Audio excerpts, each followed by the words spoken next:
I'll always have a soft spot for the Pokémon series. It was a franchise that was instrumental in me falling in love with video games, so there are very few series that I feel as nostalgic about. But let's be honest, Pokémon has been in desperate need of rejuvenation for a while. The games have followed a pretty strict formula for years, and that formula was getting repetitive and maybe even a little stale. And to be fair, I get why Game Freak haven't done much to shake things up. When you have a winning formula that consistently sells millions and millions of copies with each new release, you probably become more averse to taking risks in fear that you'll screw up a good thing. But on the other hand, when something becomes a known quantity, it inherently makes each new release less exciting. Fortunately, after ignoring fans' pleas for innovation for several generations, it seems like Game Freak have finally taken the criticisms on board, and with Pokémon Legends Arceus, they've developed the most exciting and ambitious Pokémon game in decades, which makes me more forgiving of some of its shortcomings. It's just a shame that its endless array of visual and technical issues prevent it from ever truly achieving greatness. Pokémon Legends Arceus takes place in the Hisui region, which is the ancient version of what will eventually become Sinnoh, the region where Diamond and Pearl take place. And in many ways, the story of Arceus is a prequel to those games. Though of course, with Legends Arceus taking place so far before those games, the region is completely unrecognisable. In Arceus, you play as a kid from the modern world who is sent back to the distant past by the legendary Pokémon Arceus, who gives them one simple instruction: seek out all Pokémon. Soon after arriving in the Hisui region, your character gets recruited into the Survey Corps, an organisation dedicated to researching Pokémon. Arceus takes place in a time before Pokémon were fully domesticated, so they're not integrated into everyday life like they are in every other Pokémon game. The average person is still terrified of Pokémon, as they're just wild animals that people have very little understanding of. This gives the world of Pokémon Legends Arceus a very different vibe to every other Pokémon game, where you'd see some kind of Pokémon as a pet in just about every house you set foot in. An interesting wrinkle to the story of Arceus is that the Research Corps are part of a larger organisation called Galaxy Team, which anyone who's played Diamond and Pearl will no doubt realise sounds suspiciously close to Team Galactic, the villainous organisation that serves as the major threat in those games. This means that you're constantly waiting for the other shoe to drop, wondering how this organisation, seemingly focused on educating people about Pokémon, becomes the criminal organisation we know they're destined to be. Pokémon Legends Arceus is the biggest and most open-ended Pokémon game ever, and in many ways, it's the Pokémon game I've always dreamed of. While Game Freak dipped their toes into the idea of more open exploration in Sword and Shield through its wild area, it was still nothing compared to this. As ridiculous as it may sound, the fact that you have full control of the camera at all times makes this feel like a huge evolution for the franchise, though I guess it just goes to show how restrictive prior Pokémon games have been, that something so rudimentary feels so significant in Arceus. While Pokémon Legends Arceus is a leap forward for the franchise in many ways, you'll notice right off the bat one thing that hasn't evolved is character creation. This is still the primitive character creator of prior Pokémon games, where you're just given a selection of 4 male and 4 female presets, with only eye, hair and skin colour changing between them. In a game that pushes the series forward in so many ways, seeing the same archaic character creator is disappointing to say the least. At least once you're into the game, you can customise your character a bit more by equipping different outfits and contact lenses. After a brief tutorial on the admittedly hilariously named Prelude Beach, Pokémon Legends Arceus begins to unfold like every other Pokémon game, with you choosing one of 3 Pokémon to be your starter. But this is one of the first points where you'll notice Arceus diverge from a traditional Pokémon game. Instead of being introduced to a trio of new Pokémon, you'll instead choose between 3 old starters, each from a different generation. You have Rowlet from Sun and Moon, Oshawott from Black and White, and Cyndaquil from Gold and Silver, who was my choice of starter, because while I've played through every mainline Pokémon game over the years, a lot of my nostalgia for the series is still firmly rooted in the first 2 generations. Regional variants of old Pokémon have been a part of the series since they were introduced with Sun and Moon's Alolan Pokémon. These Pokemon have different appearances and typings than their standard counterparts. This is a very cool concept that makes a lot of sense when you think about it. Real animals evolve and adapt to better survive in the environment they exist in, so why wouldn't Pokemon be the same? The Hisui region is home to a host of new variants of iconic Pokemon, including the new fluffy forms of Growlithe and Arcanine, which are fire and rock types, as opposed to the standard Growlithe and Arcanine you'd find elsewhere, which are purely fire types. Or there's the more wooden looking Voltorbs, which have been made to look like the archaic Pokeballs used in this game. The Voltorbs in Arceus also have a pretty unique type pairing of grass and electricity, and all three of the starters have a unique final form exclusive to the Hisui region, which feels like a nice compromise for reusing old Pokemon. Pokémon Legends Arceus taking place so far in the past naturally means that towns look very different to what you're used to seeing. As Pokemon aren't as integrated into society, there's no need for Pokemon-centric locations and stores yet. So of course, the Research Corps don't have access to a lot of the modern conveniences you'd normally find in a Pokemon game. A big change you'll immediately notice is that Pokemon Centers don't exist yet, so instead you'll just rest in your tent at a camp whenever your Pokemon are in need of healing. And while the gear you're using is still similar to what you'd find in any other Pokemon game, it's all been deconstructed and recreated to work within the time period. Take the Pokédex for example. The usually technologically advanced device has been replaced with physical books that the Research Corps use to record the information they've learned about the Pokemon they've encountered. And I especially love the bulky and archaic looking Pokeballs that are a far cry from the sleek and compact Pokeballs we're used to.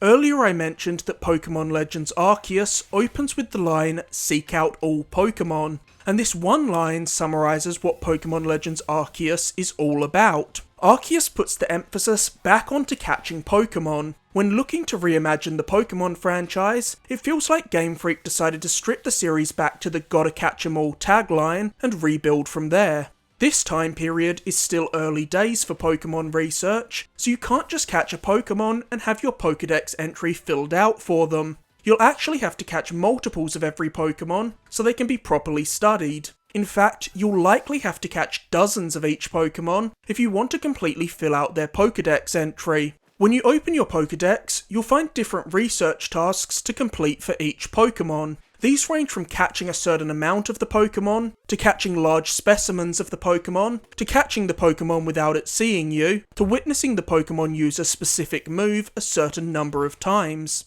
You'll then report your findings on surveys to increase your rank within the Research Corps, which in turn increases the amount of slots you have to store Pokemon, allows you to craft new items, and makes higher level Pokemon obey you. So in most ways, the ranking system is just a way for Game Freak to replace gym badges with something more congruent with the time period.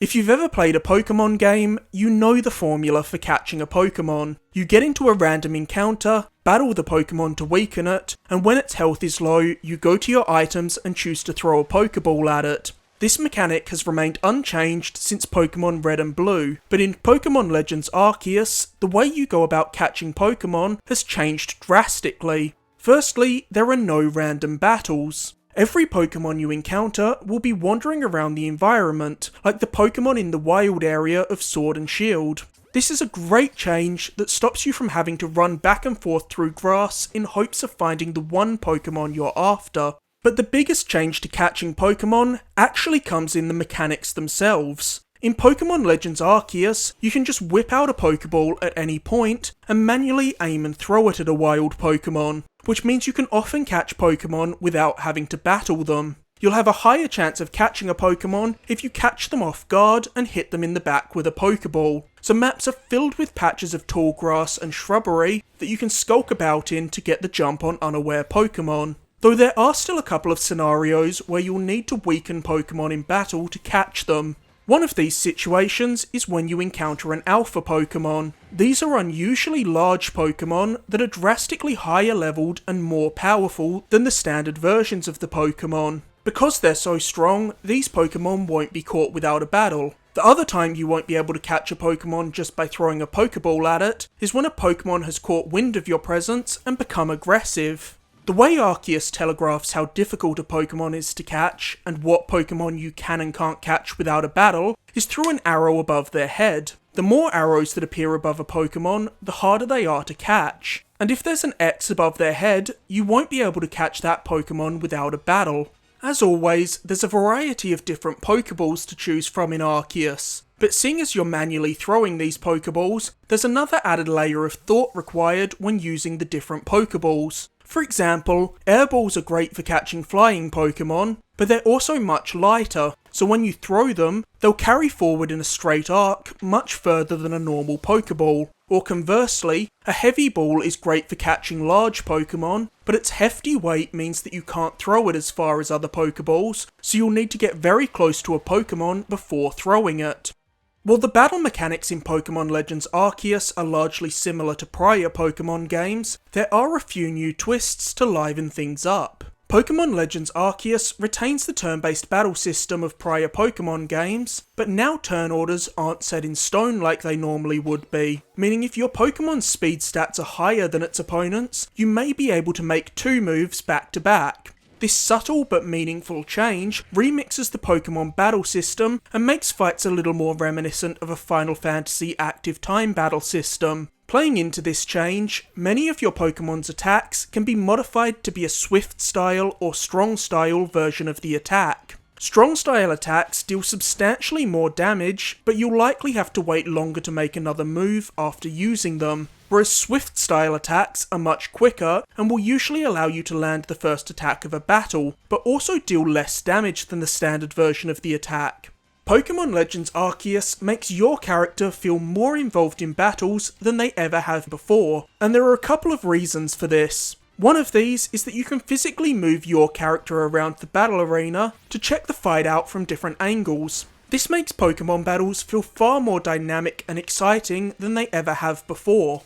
Another reason your character feels more involved is that if you don't have a Pokemon out, wild Pokemon will actually attack your trainer, so you'll need to dodge out of the way of their attacks until you can throw out a Pokemon to battle them. This is a great change that makes your character feel like they're actually a part of this world, and not just a spectre moving through it, whose Pokemon are the only thing that actually interact with the world. A criticism frequently levelled at Pokemon is that the games are way too easy, with no way to increase the level of challenge for yourself. And while Pokémon Legends Arceus is by no means a hard game, it's definitely more challenging than any other recent Pokémon game. You're actually forced to think about type advantages here, especially if you're battling an opponent whose Pokémon are higher level than yours. While you could usually get away with brute forcing your way through fights in recent Pokemon games, no matter what the type of you and your opponent's Pokemon were, that's not the case here. In Pokemon Legends Arceus, if you send a fire Pokemon out against a water Pokemon, 9 out of 10 times that fire Pokemon is going to get decimated.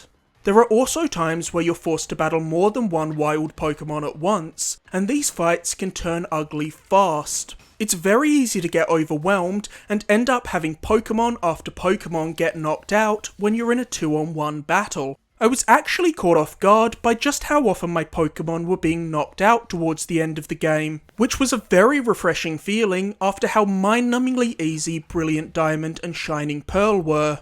Pokémon Legends Arceus introduces a new type of fight called Noble Battles, which essentially serve as its boss fights. Noble enemies are giant variations of Pokémon that are literally radiating energy, and these fights are extremely unique, as you'll spend the majority of them playing as your trainer, dodging out of the way of the opponent's attacks and throwing items at them to weaken them, before throwing out a Pokémon to deal damage once the enemy is stunned. These fights are a fun way to break up the standard formula and add some more spectacle to Arceus in the form of some set-piece moments. There are no gyms in Arceus, as they wouldn't really make sense during this time period, and because you're not really a Pokemon trainer in this game, you're a researcher, but trainer battles as a whole have taken a major backseat in Arceus. Outside of the endgame and side content, you'll be encountering very few opponents, and I'd be lying if I said I didn't miss trainer battles and gyms quite a bit. While this formula can be repetitive, there's still something undeniably satisfying about taking down a series of gym leaders before taking on the Elite Four. Outside of battle, your Pokemon can help you with all sorts of tasks around the world. They can attack trees to knock down fruit, shatter crystals to get you crafting materials, and smash boulders to clear pathways for you. Giving you other things to do with your Pokemon aside from just battle is a great idea. I just wish they took the concept a bit further, as any Pokemon can complete any of these tasks, whereas I think it would have been more interesting if each of these tasks required a specific type of Pokemon. Like if only flying Pokemon could knock fruit from trees, and only fighting Pokemon could smash boulders. This would force you to put more thought into which Pokemon your party is comprised of. I do love that you can just throw out a Pokemon anywhere in the world and just look at it in Arceus. This allows you to get an understanding of the scale of different Pokemon in a way that's never been possible before.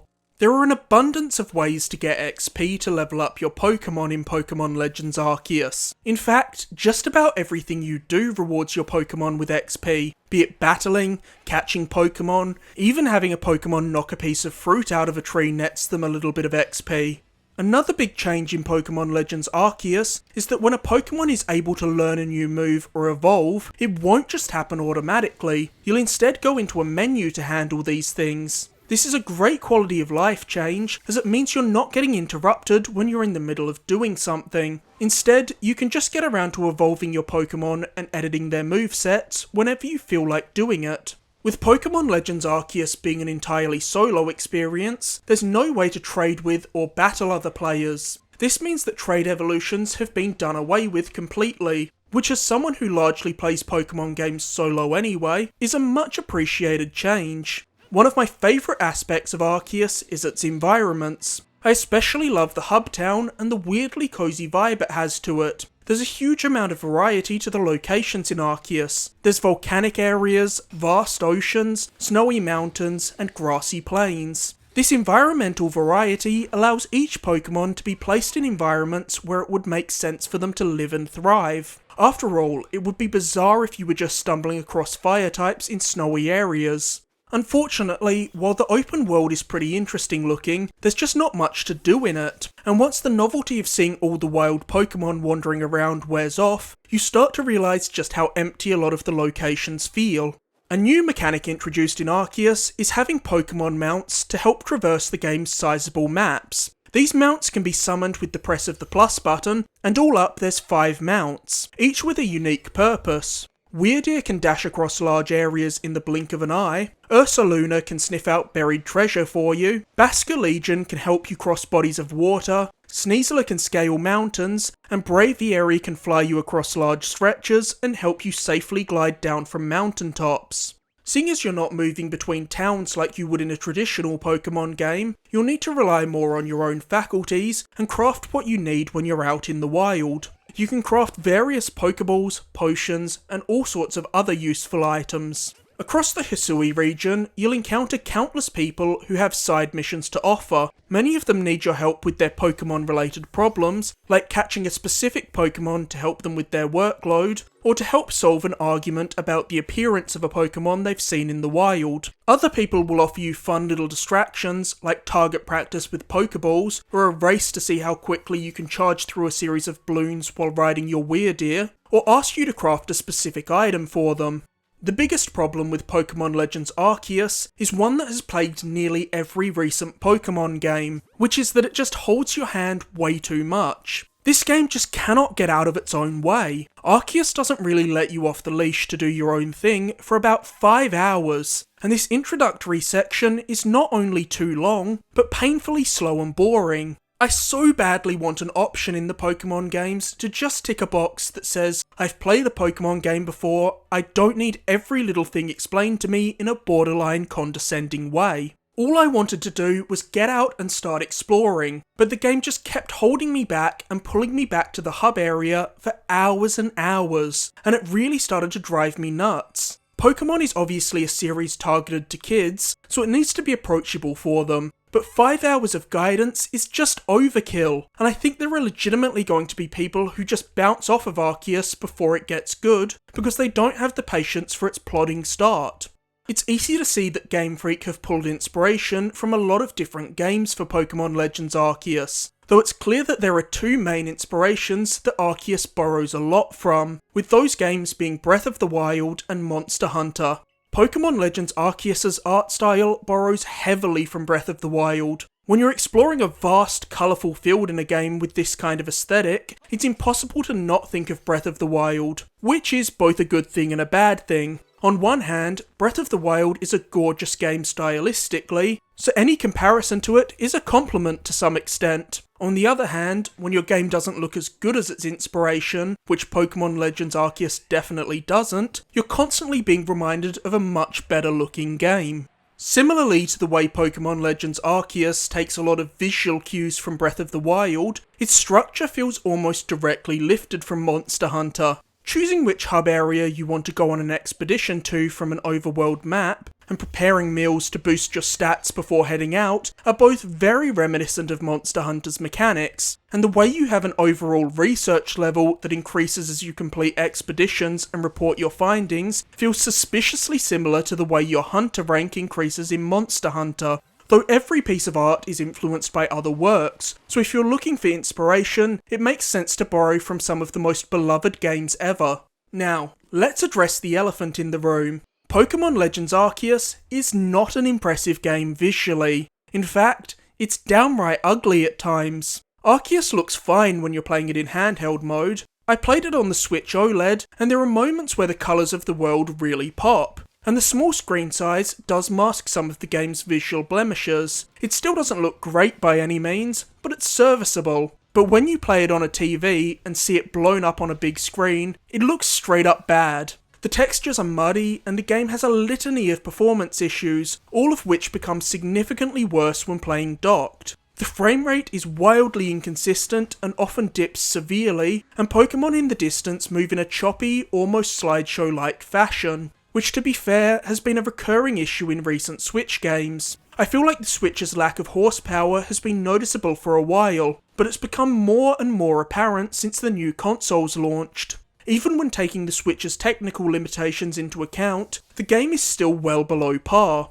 There are plenty of great looking games on the Switch. Mario Odyssey, Mario Kart, Breath of the Wild, and Smash Bros all look fantastic. But there's a reason for that. They acknowledge the hardware's limitations and put all their focus into beautiful art styles that don't need high-spec tech to look great. While the technical issues found in Pokémon Legends Arceus aren't game-breaking, they were regularly distracting me and taking me out of the moment, which isn't something you ever want to experience in a game. Fortunately, I prefer to play the Switch handheld, so the majority of my time with Arceus was spent in handheld mode. But I know there are people who are the opposite of me, who prefer to play the Switch docked, and those people are going to have an objectively worse experience. Let's move on to something more positive and talk about the score for Pokémon Legends Arceus, because the music in this game is great. It has a weirdly chill vibe to it, and at points it actually gave me slight pangs of a Persona soundtrack. The music for the main town in particular is exceptional. I made my way through Pokémon Legends Arceus over the span of a couple of months, playing it in the background while I was playing various other games on the PS5 and Xbox, and I think that's a great way to experience Arceus. Its gameplay loop of catching Pokémon to complete research tasks to increase your rank so you can go out and catch more Pokémon is repetitive, but in small bites, it's fun. But I do think if I tried to play Pokémon Legends Arceus for several hours a day to try and get through it, I would have gotten burnt out. It took me a bit over 30 hours to finish Arceus, while doing whatever side missions piqued my interest, but there's still so much more for me to do in the game. Arceus feels like it offers an almost insurmountable amount of content for those who want it. There's a surprisingly big and robust endgame, well over 100 side missions, a training ground where you can battle a host of different opponents, and if you want to see the true ending of the game, you'll also have to catch every Pokémon. So Arceus is sure to keep hardcore Pokémon players busy for the long haul.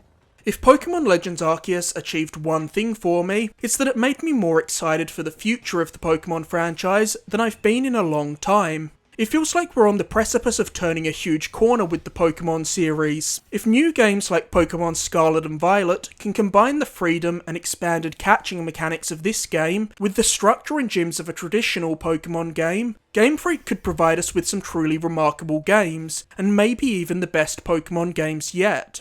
While Pokémon Legends Arceus is bogged down by an unnecessarily slow start and a plethora of visual and technical problems, it's still such a big step forward for the franchise. The freedom to wander around and check things out from different angles makes battles feel more dynamic, and the evolution of the catching mechanics changes the process of catching Pokémon from a single button press in a menu to a full-blown mechanic. When you think about the fact that catching Pokémon is the core gimmick of the series, it's wild that this didn't happen sooner. While it's impossible to overlook Arceus' problems, it does drastically improve some of Pokemon's core mechanics, which at least makes its problems an easier pill to swallow. Thanks for watching. If you enjoyed this video, be sure to like, subscribe, or leave a comment, and be sure to stay tuned for my upcoming reviews of Horizon Forbidden West, Tiny Tina's Wonderlands, and LEGO Star Wars The Skywalker Saga.